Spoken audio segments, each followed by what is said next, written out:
आइए, सुनिए, देखिए, समझिए सनातन सत्य। जैसी दृष्टि वैसी सृष्टि, दृष्टि विज्ञान। कुदरत, कुदरती रचना एवं कुदरत के कानून से शाश्वत सुख की प्राप्ति। जोधपुर के परम पूज्य महात्मा उपासक प्रोफेसर डॉक्टर सोहन राज तातेड़ के निर्देशन में सनातन सत्य। जैसी दृष्टि वैसी सृष्टि, दृष्टि विज्ञान।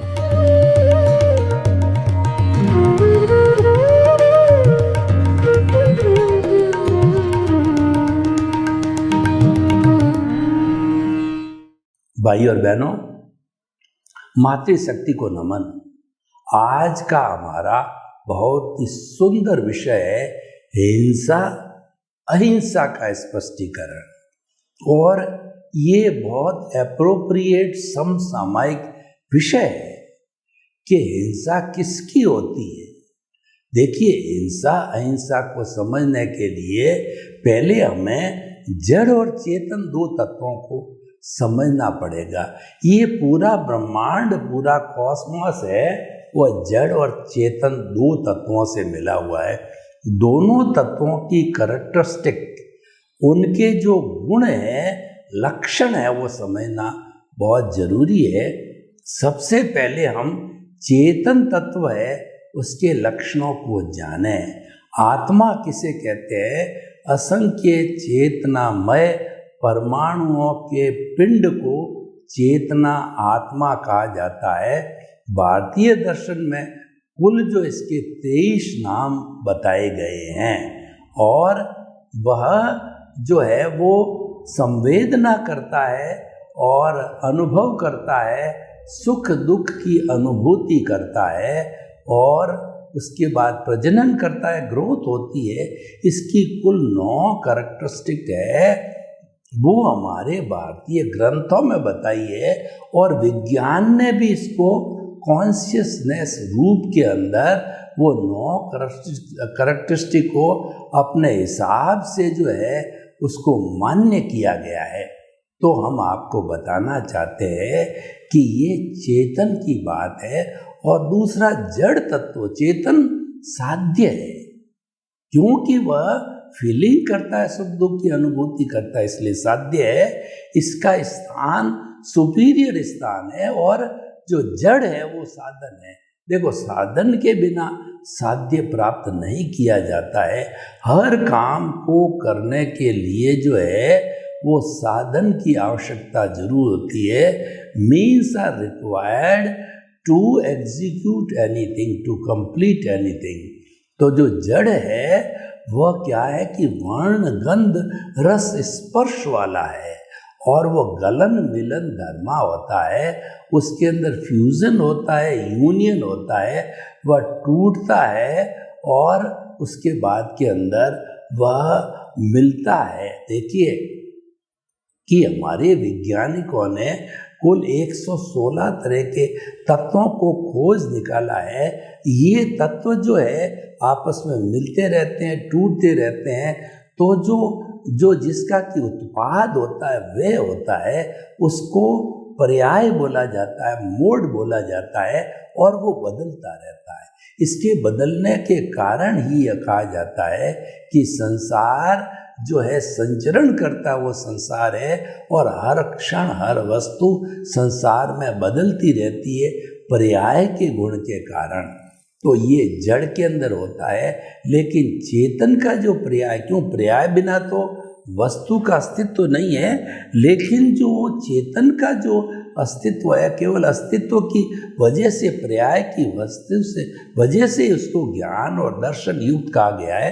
वैसे ज्ञान दर्शन एक से ही होते हैं, लेकिन उसको ज्ञान दर्शन वाला बोलते हैं। कभी वो ज्ञान में आता है, कभी वो दर्शन में आता है, इसको पर्याय बोलते हैं। जो हमारी शुद्ध आत्मा मोक्ष में विराजमान है, उसका भी पर्याय होता है।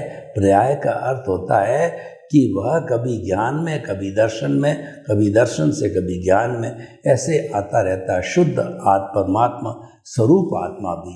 तो अब आप देखिए कि जो हमने जो है चेतन और जड़ की ये परिभाषा की, तो आज हमारा हिंसा और अहिंसा की स्पष्टीकरण भेद रेखा की बात करते हैं। तो एक किसी पत्थर के टुकड़े को तोड़ा जाए तो आप मुझे बताइए वो हिंसा होगी या अहिंसा होगी? वह तो जो है वो हिंसा है ही नहीं है। क्यों नहीं है? कि उस पत्थर के टुकड़े में कोई संवेदना नहीं है, कोई फीलिंग्स नहीं है, कोई सुख दुख की अनुभूति नहीं है, तो उसमें हिंसा का प्रश्न नहीं है। इसका अर्थ यह कि जड़ को तोड़ने में हिंसा नहीं है। इसीलिए जड़ हमारे जो है रोटी, कपड़ा, मकान, शिक्षा, चिकित्सा, ये सारी सुविधाओं में जड़ का मैक्सिमम उपयोग होता है, क्योंकि जो जड़ है उसमें कोई हिंसा नहीं होती है और वह साधन के रूप में कार्य करता है। तो ये हमें ये बात में समझनी है। और अब दूसरी तरफ देखिए कि कोई भी जीवित प्राणी है जो कि एकेंद्रिय, द्वेंद्रिय, त्रियेंद्रिय, चतुरेंद्रिय, पंचेंद्रिय का है, या नरक गति, तिरेंज गति, मनुष्य गति, देव गति का है, क्योंकि मोक्ष में तो आत्मा अशरीरी हो जाती है। वो तो जो है एक दिए की लौ की तरह लौ है, वो सारी लौ जो है वहाँ पे उसमें स्थापित हो जाती है ब्लिस के रूप में, यानी कि वो जो है शाश्वत सुख के रूप के अंदर हो जाती है। तो हम आपको ये बताना चाहते हैं कि जो जीवित प्राणी है उसको मारना, पीटना, प्रताड़ित करना, उसको कष्ट देना, वही हिंसा के दायरे में आता है। तो हिंसा और अहिंसा को समझना बहुत ज़रूरी है। कोई भी जीवित प्राणी को किसी तरह का दुख देना, कष्ट देना है, वह सारी हिंसा है। और हिंसा को कर्म बंधन का कारण कहा गया है। अहिंसा सब भूय खेमं करी। जो अहिंसा है वो सब प्राणियों की माँ है, सब प्राणियों का हित चिंतन करने वाली है। अगर अहिंसा को धर्म से हटा दिया जाए तो वो धर्म शून्य यानी अधर्म हो जाता है। और जितने भी हमारे धार्मिक ग्रंथ है वो अहिंसा माँ की कोख से निकले हुए हैं। तो इसीलिए जो है हम आपको बताना चाहते हैं कि ये सारा अहिंसा का जो स्पष्टीकरण है वह जीवित प्राणी सचित, जिसके अंदर जीवित आत्मा हो उसको सचित कहते हैं। तो अब देखिए सचित कैसे कहा जाए, तो हम इंद्रियों के पॉइंट ऑफ व्यू से देखें। एकेंद्रिय, द्वेंद्रिय, त्रियेंद्रिय, चतुरेंद्र और पंचेंद्रिय के प्राणी होते हैं। एकेंद्रिय जीव होते हैं पृथ्वी काय, अप काय, तेजस काय, वायु काय, वनस्पति काय। ये स्थावर जीव होते हैं, एकेंद्रिय के जीव होते हैं। जैसे कि पृथ्वी काय का अर्थ ये हुआ कि जो हमारा जो ये ज़मीन है, ज़मीन के ऊपर से जो है मिट्टी को हटा करके ठोस हिस्सा आता है। ठोस हिस्से के अंदर जो है असंख्य अनंत निगोद के जीव एक साथ रहते हैं। परंतु जो ही उस पृथ्वी काय के ठोस टुकड़े को हमने गहती से या हथौड़े से तोड़ा, तो तोड़ते ही वो निगोद के असंख्य जीव है उनकी मृत्यु हो जाती है और उनकी हत्या हो जाती है और उनकी हिंसा कहा जाता है। हालांकि ये बहुत सूक्ष्म बातें हैं। जो ज्यों इंद्रियों की संख्या बढ़ती है त्यों ऐसे जीवों को मारने में पाप अधिक लगता है। लेकिन देखिए हिंसा तो हिंसा ही है। भगवान जो जितने भी तीर्थंकर हुए उन्होंने कहा है कि जीवित प्राणी को किंचित मात्र भी कष्ट देना वो हिंसा है। अब देखिए पंचेंद्रिय जो जीवित प्राणी है, मनुष्य है या हमारे पशु पक्षी है, इनको मारना, पंचेंद्रिय वध करना, ये तो बहुत बड़ी हिंसा का कारण होता है। क्यों? उसके 5 इंद्रिय है, वो तो सब जानता है, देखता है, सुगंध करता है और सुनता है और सारी बातें हैं। तो इसीलिए एकेंद्रिय के अंदर पृथ्वी का, अप का, यानी जितना भी कच्चा पानी, कुएं का पानी है, आपका तालाब का पानी है और ये नहरों का पानी है, समुंदर का पानी, ये कच्चा पानी कहलाता है। कच्चा पानी की एक बूंद के अंदर 34,000 आत्मा या जीवित निगोद के प्राणी कहे जाते हैं। इसीलिए इस कच्चे पानी को जब किसी गर्म कर दिया जाता है, मिट्टी डाल दी जाती है इसके साथ में, या चूना डाल दिया जाता है, इसका मतलब ये कि विरोधी हथियार जब उपयोग में लिए जाते हैं तो ये जो मिट्टी, ये जो एक इंद्रिय होता है वह जो है उसके जीव मर जाते हैं अपकाय के।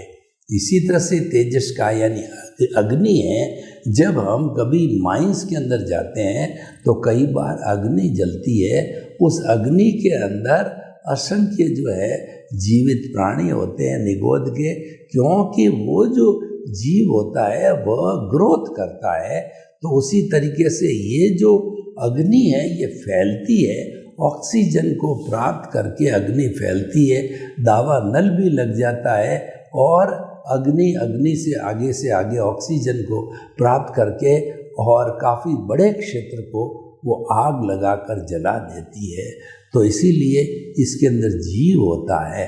पृथ्वी काय, अपकाय, तेजस का, वायु काय में थैसेक्स नाम के जो है वो वायरस होते हैं, जो कि वायरस जो है हम सांस वगैरह लेते हैं, हमको नुकसान नहीं पहुंचाते, पर वो गर्म हवा हमने छोड़ी या कोई भी उसके अंदर भाप वगैरह छोड़ दिया जाता है वायुमंडल के अंदर, तो हवा में थैसेक्स नाम के जो है जो उपयोगी वायरस होते हैं वो मर जाते हैं।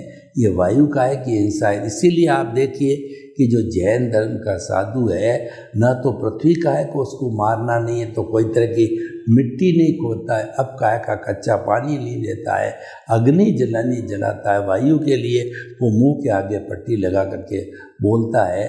और वायु काय, पृथ्वी का, आपका, तेज का, वायु का, वनस्पति काय जो है वो सभी जानते हैं कि ये वनस्पति जितनी है वो एकेंद्रीय प्राणी होती है, उगते हैं। जैसे कि गेहूं का एक दाना है, इसको उगाया जाता है तो उससे कई दानों का गेहूं होते हैं। भिंडी के एक दाने को उगाया जाए तो बहुत सी भिंडी हो जाती है। सारे तरह के एकेंद्रीय के बीज हैं, उनको उगा करके फसल तैयार की जाती है और वह फूड ग्रेन्स के रूप में जो है व्यक्तियों के खाने के काम आती है। तो ये सारा एकेंद्रीय का, वनस्पति काय का बहुत बड़ा हिस्सा है।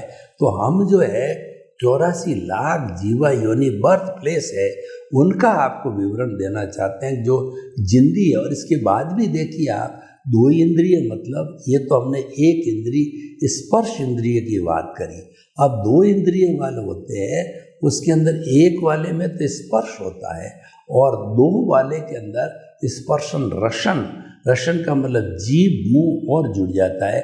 3 इंद्रिय वाले में स्पर्शन रसन ग्रहण का मतलब नाक जुड़ जाता है और चतुर्ंद्रिय के अंदर जो स्पर्शन रसन घ्राण चक्षु आँख जुड़ जाती है और 5वें के अंदर जो है श्रोत है, ये कान जुड़ जाते हैं।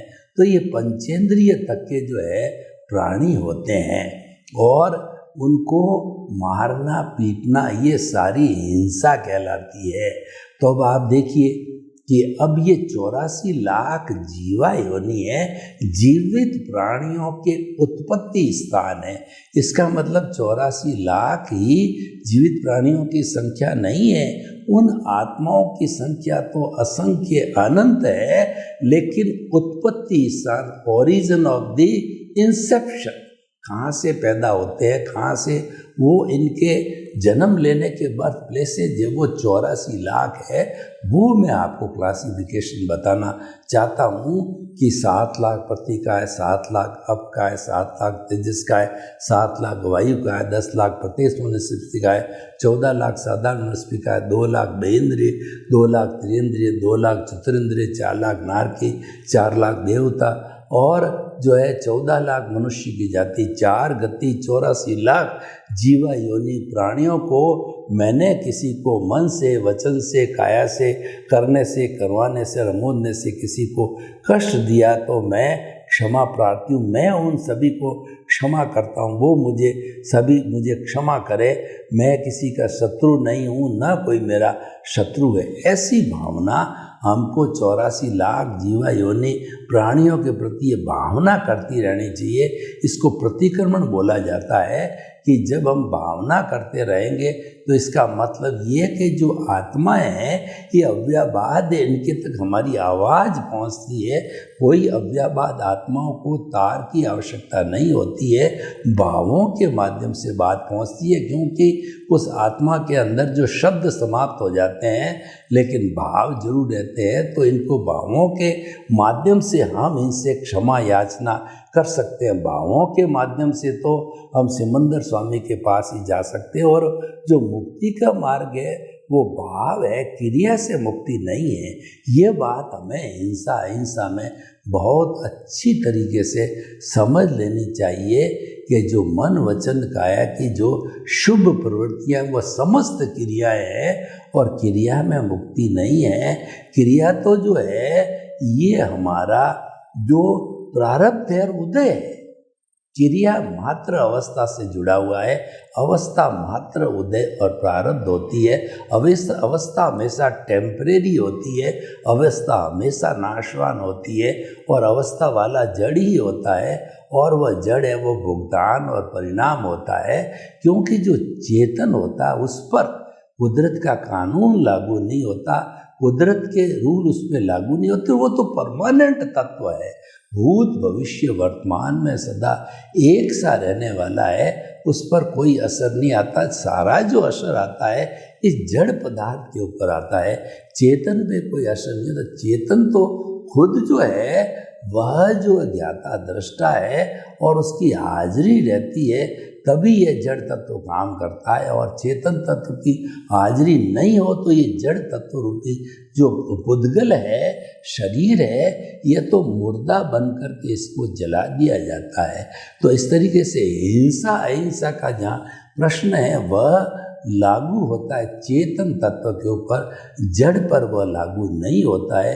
ये बात बहुत गहराई से समझने की चाहिए। और क्रिया से मुक्ति नहीं है, मुक्ति तो हमारे भावों से, यानी हम कितने भाव शुद्ध करते हैं उस पर निर्भर करता है। जितना जितना हमारे भाव शुद्ध होते रहेंगे उतना उतना हमारे आर्ट ऑफ द विजन के अंदर सम्यक ज्ञान सम्यक दर्शन जो है डेवलप होता रहेगा।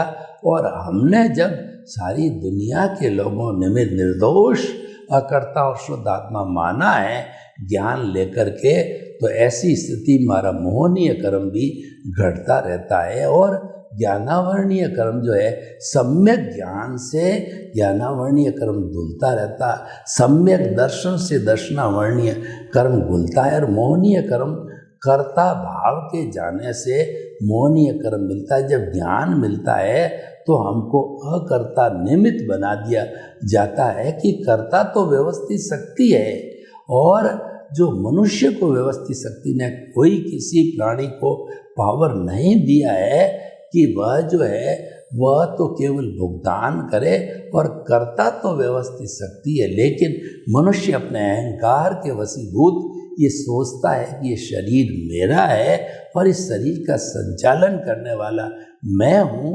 तो इन दोनों से उसको मिथ्या ज्ञान और मिथ्या दर्शन होता है। लेकिन जब हम हिंसा अहिंसा की बात करते हैं, अहिंसा की बात करने से ये सम्यक ज्ञान सम्यक दर्शन की हमको प्राप्ति हो जाती है। इसीलिए आत्मा की शुद्धि के लिए अहिंसा का होना बहुत ज़रूरी है। अहिंसा के बिना मुक्ति नहीं है।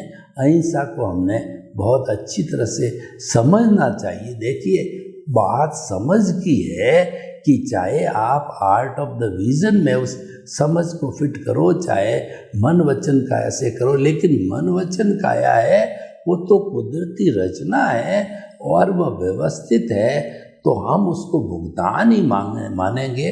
और वह तो कुदरत के अधीन है, कुदरत ने उसको जन्म दिया, कुदरत ही पालन पोषण कर रही है। और पिछले जन्म का जो उसका जो है फाइल है वह कुदरत के पास ही है। तो जैसा पेपर किया है उसके अनुरूप ही रिजल्ट के रूप में कुदरत जो है उसको पुण्योदय और पापोदय का फल देती है। तो भाई और बहनों, हम आपको बताना चाहते हैं कि बहुत ही सुंदर टॉपिक है और ये हिंसा की बात है, ये चेतन तत्व पर लागू होती है। और चेतन तत्व भी देखिए कि बॉन्डेड सोल होता है। जैसे मेरा ये शरीर है, ये शरीर जो है वो 3 चीज़ों से मिलकर बनाया है। प्योरली जो जड़ पदार्थ है वो पिछले जन्म के कर्म के भुगतान के लिए मिला है, और जो प्योरली इसके बीच में सोल है, उसकी मात्र प्रेजेंस है, वह तो मुक्ति में जाने वाला अनंत ज्ञान, अनंत दर्शन, अनंत शक्ति, अनंत सुख का धाम है। उसके अंदर जो है प्योर हमारी सोल होती है। तो ये दोनों अलग अलग विषय हो गए, दोनों जब मिश्रण होते हैं तो एक मिश्र चेतन होता है जिसको फेविकॉल बोला जाता है।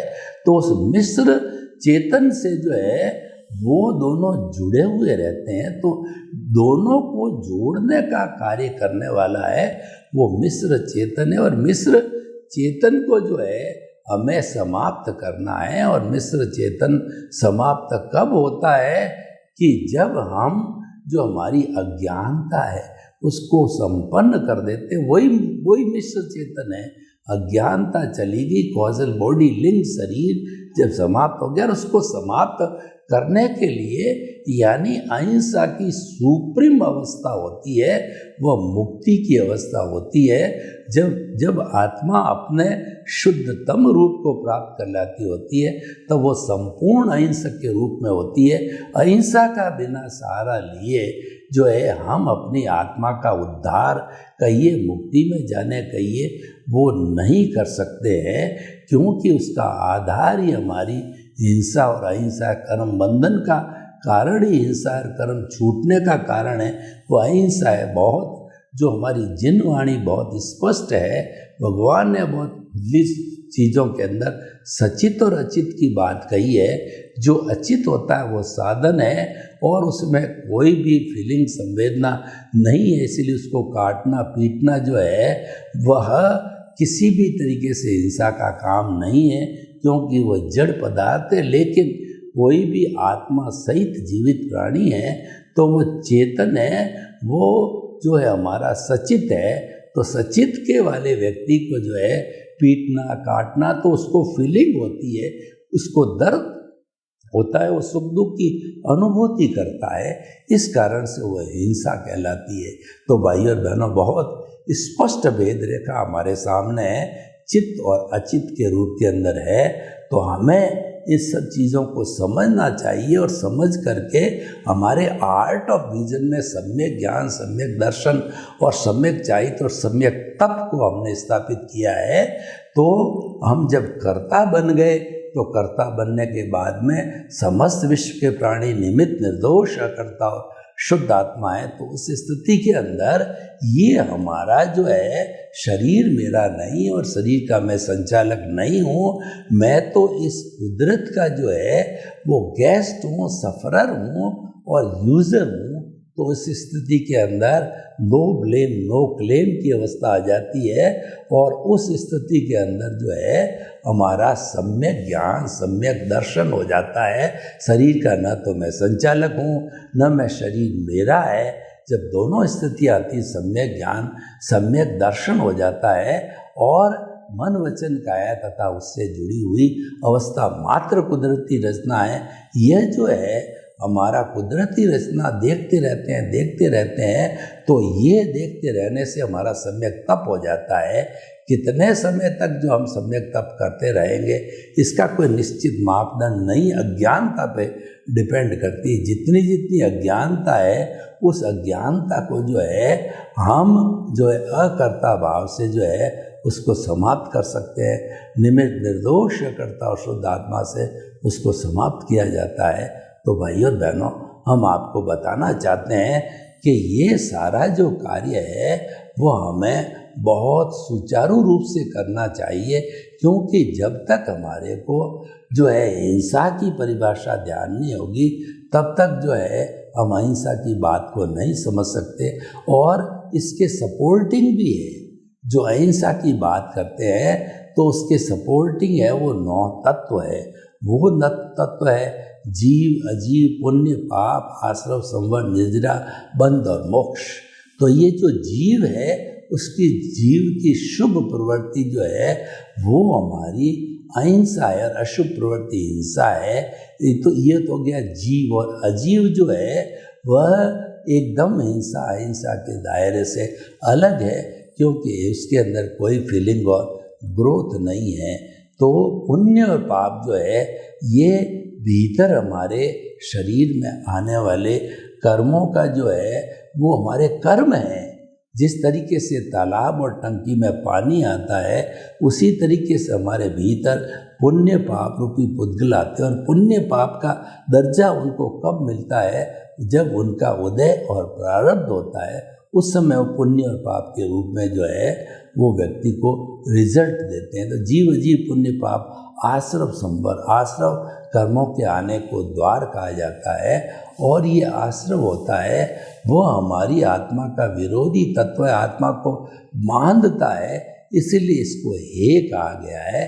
तो हमेशा आत्म तत्व को हमें हे मानना चाहिए। और संवर है वो जो है वो कर्मों के आने के द्वार को हम रोक देते हैं, तो वह संवर कहलाता है। और संवर जो है जब हम करते हैं तो हमारे भीतर जो नए कर्म का बंधन नहीं होता है, और हम धीरे धीरे जो है वो अहिंसा के दायरे में आकर के और शाश्वत सुख की नींव को महसूस करने लग जाते हैं। सर्वे भवन्तु सुखिनः, सर्वे सन्तु निरामया। लोक के सब जीवों को सुख मिले, शांति मिले, आनंद मिले, प्रेम मिले, सौहार्द मिले, और सभी हिल मिल करके हम स्वर्ग को धरती पर उतार लाए।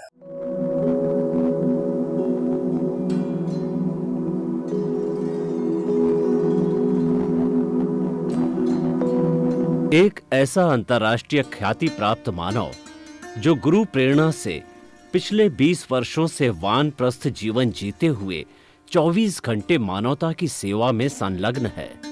एक ऐसा मानव जो अभी राष्ट्रीय, अंतर्राष्ट्रीय टीवी चैनलों पर 7,500 एपिसोड के माध्यम से सनातन सत्य, आत्मविज्ञान एवं पुनरुत्थान, व्यवहार एवं निश्चय जगत के जीवनोपयोगी विषयों पर हृदय स्पर्शी प्रवचन कर चुका है। उस मानव का नाम है महात्मा उपासक प्रोफेसर डॉक्टर सोहन राज तातेड़। प्रोफेसर तातेड़ द्वारा योग, दर्शन, शिक्षा विषयों पर रचित पीएचडी स्तर के 250 शोध ग्रंथ भारत के 100 प्रतिष्ठित विश्वविद्यालयों में शोधार्थी पढ़ रहे हैं, तथा वे सभी शोध ग्रंथ वहां की सेंट्रल लाइब्रेरियों में उपलब्ध हैं। महात्मा सोहन राज ने अभी तक हजारों स्कूलों, कॉलेजों, विश्वविद्यालयों एवं संस्थाओं में सेमिनार, वर्कशॉप, कैंप लगाकर लाखों विद्यार्थियों को योग, दर्शन, शिक्षा का प्रशिक्षण देकर उन्हें सुसंस्कारित किया।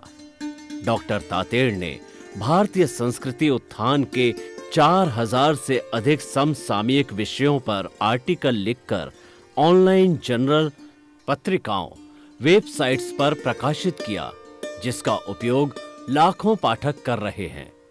उपासक तातेड़ के 5000 से अधिक आज का सुविचार, आज का शुभ संदेश, आज का मंगल भावना योग आदि चिंतन websites, Twitter, blogger, Facebook, YouTube माध्यमों से लाखों लोग अपना जीवन निर्माण कर रहे हैं। मानवता के मसीहा ऐसे महामानव महात्मा सोहन राज तातेड़ के प्रोफाइल को अभी तक विश्व के 20 लाख दर्शक यूट्यूब पर, 12 लाख गूगल पर एवं लाखों दर्शक फेसबुक, ब्लॉगर, ट्विटर और इंस्टाग्राम पर देख चुके हैं।